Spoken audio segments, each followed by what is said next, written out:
Let's begin with our section 2, and in this section we will talk about the clinical features, treatment, diagnosis and prevention of two very common conditions as far as salivary glands are concerned, and these are the mumps and the Sjogren syndrome. So we will talk mainly about these two conditions, how they present, how we can prevent them and how we treat them. So mumps, it's a viral infection of the parotid gland, so it's called the viral parotitis. It's a viral infection, and the viruses that mainly cause the mumps is the paramyxovirus, which is contracted by droplet infection and fomites. So when the person is infected with the paramyxovirus or the mumps virus, since it spreads by the droplet infection, means when the patient cough, talk, sneeze, the viruses are or the microorganism, they spread in the environment and cause infection. So it's isolation of the patient in the initial period where there is viremia or period of the spread of the virus is important, because it can transfer to another person by the droplet infection, because the virus is spread in the environment as a result of the droplets which are in the environment, and also by the fomites. So children are mostly affected by the mumps virus, and the virus is paramyxovirus. The incubation period of the mumps is about 2 to 3 weeks or 7 to 23 days. And then what is incubation period? Incubation period is the time from getting the infection to the appearance of the symptoms, and that time when the patient is asymptomatic, that's the time when the viruses are mostly spread in the air, and then that's the period when it can be transferable or more contagious. So incubation period of the mumps is 2 to 3 weeks or 7 to 23 days.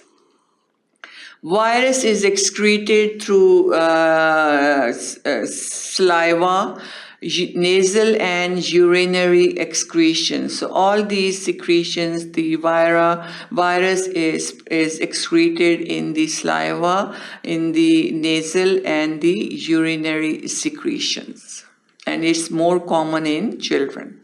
The virus associated with it is the paramyxovirus. The clinical features of the mumps is there is initial period of viremia, and it's the period when the virus is spread or transferred. If there is fever, which is up to even 103 degrees Fahrenheit, so high fever, along with malaise and loss of energy, tiredness is there. Anorexia and muscular pain, then there is anorexia, loss of appetite, muscular pain, all these are present.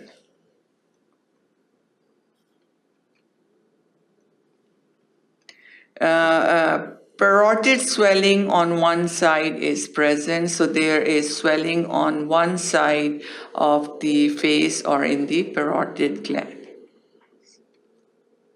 Submandibular and sublingual glands are enlarged also. And there is swelling. This swelling is very peculiar swelling of the mumps.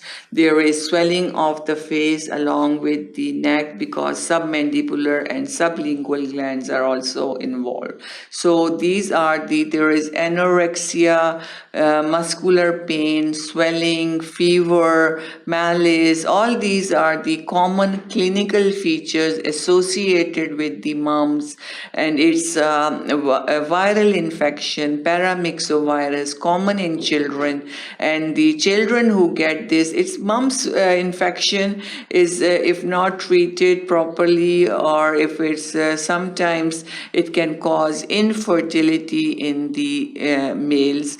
So sterility in male is one, mumps is one very common reason for the sterility in the males, because it also causes orchitis or inflammation of the testes, and that inflammation of the testes or involvement of the testes cause sterility in the males. Complications are the orchitis with painful tender testes, as I just mentioned. Very common cause of sterility in the males is the mumps. Because it causes orchitis or inflammation of the testes, and they become painful and swollen. There is also oophorytis and myocarditis. So all these are the complications of the mumps. It causes orchitis and also oophorytis, inflammation of the ovaries in the females.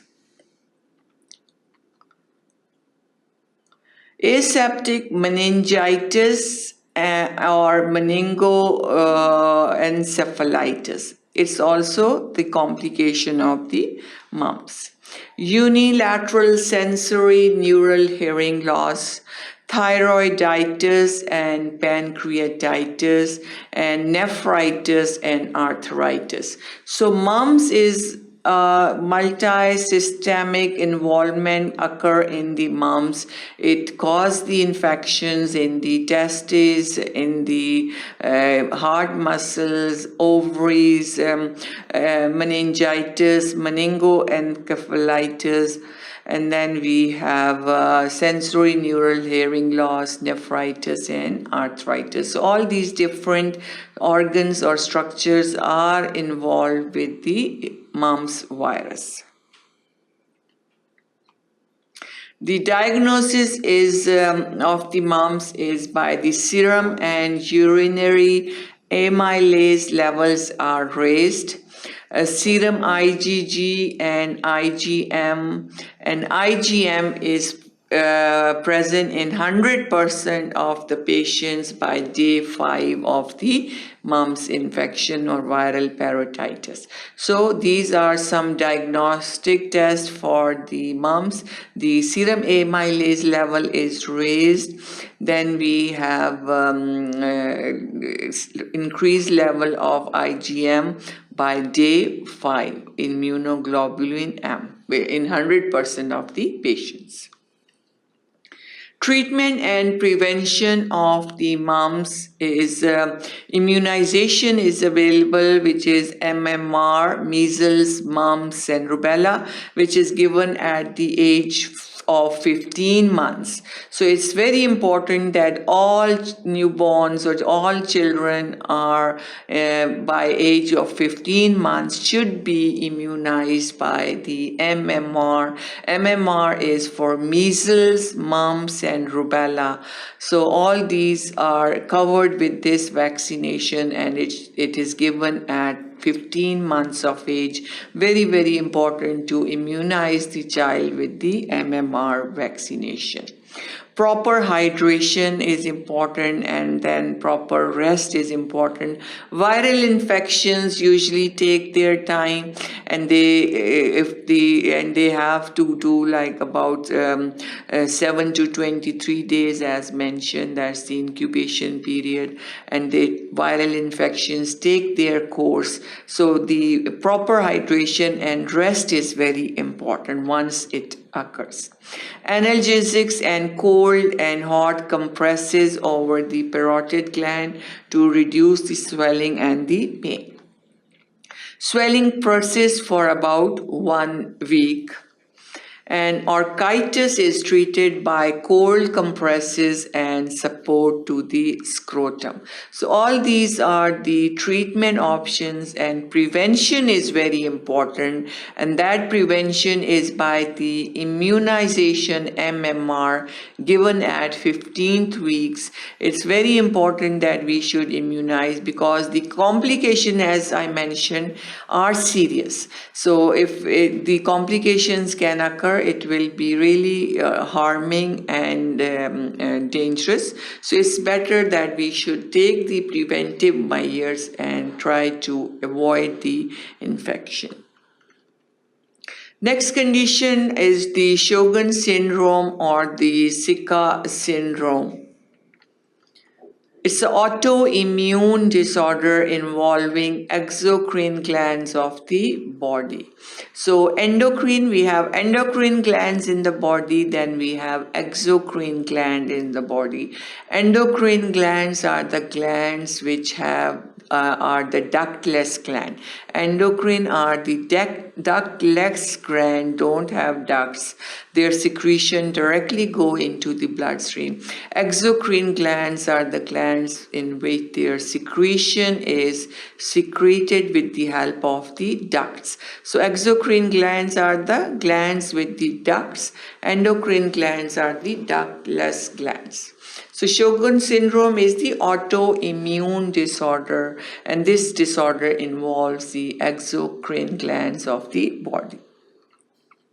Some Sjogren syndrome can be primary and secondary. Primary Sjogren syndrome can cause xerostomia and xerophthalmia, cause dryness of the eyes and dryness of the mouth. Xerostomia. Zero is for the hair dryness and dryness of the mouth, and ophthalmia is for the eye. There is dryness of the eyes also. Parotid most often involved. So parotid gland is the common involved gland, aka benign lymphoepithelial lesion of parotid, and there is Milkulik's disease. Then we have secondary Sjogren syndrome, three major components of the secondary Sjogren syndrome.